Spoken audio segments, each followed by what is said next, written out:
Education Minister Dr. Yao Adu-Twum says government is introducing a new initiative to improve teaching and learning in schools. There have been concerns about recent slump in teaching outcomes, which is the basis for this new program. The initiative, to be known as the Community of Excellence Initiative, is to enhance teaching and learning in schools.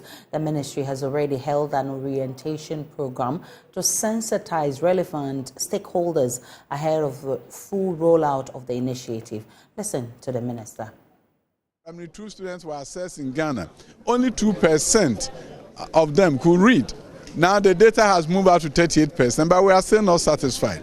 We want to hit or reach a 90% proficiency level. So in the Community of Excellence, we are tracking performance in the community. We'll test by age 10, which is primary 4, to see how many students are reading proficiently. Reading is a proxy for higher education attainment. If a child can read proficiently by age 10, they are more likely to move on to high school, they are more likely to move on to the university. Because the World Bank has something called learning poverty, and they measure it based on proficiency in reading at age 10.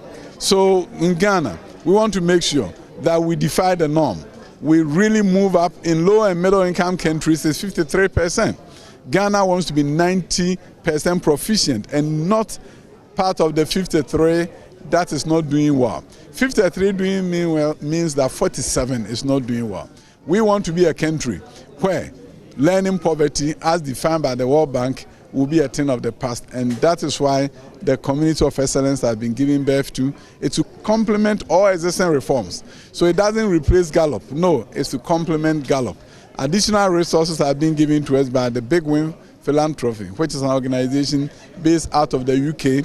And with that kind of funding, we want to change education in one village at a time. I always say that if you get a village that get 90% of their students reading for understanding by age 10, if you get a village where 90% of the junior high school students are moving up to high school, if you get a village where from high school 90% is moving up into tertiary, that village's future is going to be different. And as I always say, when you visit that village 10 to 20 years from now, and there's a funeral there, there will be cars everywhere.